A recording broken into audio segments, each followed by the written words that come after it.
Indonesia saat ini diperkuat oleh banyak pemain keturunan.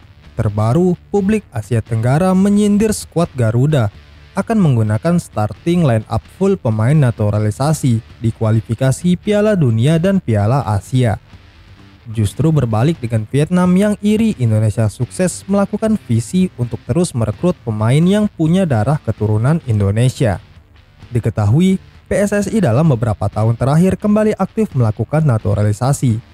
Kebijakan itu dijalankan sebagai solusi jangka pendek dan panjang untuk memperkuat timnas Indonesia. Namun demikian, kebijakan naturalisasi kali ini terlihat berbeda dari yang sebelumnya. Naturalisasi pemain hanya ditunjukkan untuk kepentingan timnas Indonesia. Tentunya, pemain yang akan dinaturalisasi merupakan rekomendasi langsung pelatih Sintayong. Namun demikian, masih banyak pesepak bola bertalenta keturunan Indonesia di Eropa yang bisa dinaturalisasi. Terbaru salah satu media Vietnam menyindir skuad timnas di kualifikasi Piala Dunia dan Asia dengan full menggunakan pemain naturalisasi. Bisakah Indonesia menggunakan 11 pemain naturalisasi dari Eropa untuk menghadapi Vietnam pada Piala Asia? Bunyi pernyataan dari media Vietnam itu. Lebih lanjut, media tersebut menjelaskan Emil Audero dan Jai Izes bisa saja bergabung ke timnas. Tentunya starting line up full 11 pemain naturalisasi Eropa hanya imajinasi belaka. Faktanya masih banyak pemain lokal yang juga bermain di luar negeri dan mampu bersaing di timnas, seperti Asnawi, Marcelino, hingga Pratama Arhan. Secara khusus, Sintayong menginginkan pemain yang dinaturalisasi memiliki darah keturunan Indonesia dan memiliki kualitas di atas pemain lokal.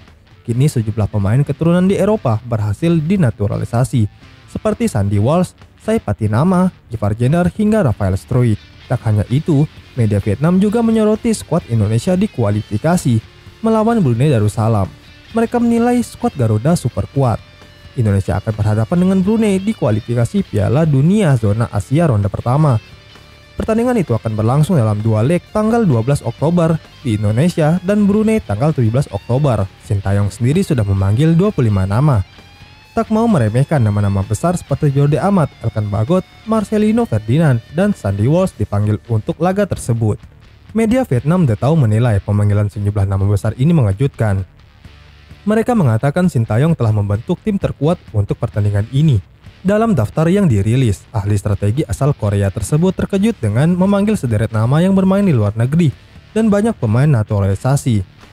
Antara lain Rafael Struijk, Jordi Amat, Marcelino Ferdinand, Sandy Walsh, Sai Patinama, Elkan Bagot, Asnawi, dan Pratama Arhan.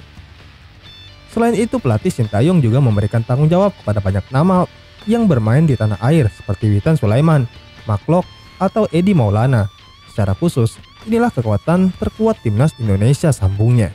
Selanjutnya 6 pemain bintang yang tak lagi dipanggil adalah Dewangga dan Lily Pali. PSSI telah mengumumkan daftar pemain Indonesia untuk babak pertama kualifikasi Piala Dunia Zona Asia kontra Brunei. Ada 25 personil yang dipanggil. Jika dilihat daftarnya, para pemain yang dipanggil memang sering jadi andalan Sintayong. Seperti di posisi kiper, ada Nadio Argawinata, Hernando Ari, dan Syahrul Trisna. Kemudian di posisi belakang, Rizky Ridho, Jordi Amat, Sandy Walsh, dan Sai Patinama, serta Elkan Bagot. Nama lainnya di lini tengah dan depan, seperti Marcelino Ferdinand, Egi Maulana, Rafael Struijk, sampai Ramadan Sananta. Namun untuk pertandingan melawan Brunei, ada 6 nama yang tersisih dari daftar. Padahal selama ini mereka cukup sering dipanggil oleh Sintayong. Siapa saja mereka? Berikut akan gua tampilkan. Yang pertama, Alfeanda Dewangga. Dewangga masuk dalam daftar pemain yang tidak dipanggil. Padahal namanya dikenal saat promosi oleh Sintayong ke timnas Indonesia pada Piala AFF 2020 yang digelar tahun 2021. Besar kemungkinan Alfeanda Dewangga tidak dipanggil karena kalah bersaing dengan pemain lain. Sintayong lebih memilih Rizky Ridho, Elkan Bagot, dan Jordi Amat. Stefano Lillipali. Sama seperti Adam Alis, Lillipali juga tersisih dalam pemanggilan skuad kali ini. Sejak timnas Indonesia ditukangi Sintayong, ia memang bukan pemain reguler yang selalu dipanggil setiap ada agenda internasional. Sintayong lebih percaya dengan pemain lain seperti Egi Maulana, Sadil Ramdhani, ataupun Witan Sulaiman. Padahal Lillipali sedang on fire di BRI Liga 1 2023-2024 ini. Kemudian Adam Alis. Adam Alis juga harus menepi dalam pertandingan kontra Brunei karena namanya tidak masuk daftar panggilan. Padahal pemain asal klub Borneo FC itu dipanggil saat FIFA Matchday kontra Turkmenistan. Tidak diketahui pasti apa alasan Sintayong tidak memanggilnya. Namun di posisinya sudah ada nama-nama seperti Egy, Sadil, dan Witan Sulaiman. Kemudian Yaakob Sahuri. Berbeda dengan 3 pemain di atas, Yaakob Sahuri tidak dipanggil oleh Sintayong karena mengalami cedera. Yaakob Sahuri absen di pertandingan menghadapi Turkmenistan pada 8 September lalu. Ia ketika itu dipanggil untuk dicek kondisinya, tetapi pada akhirnya tidak bermain.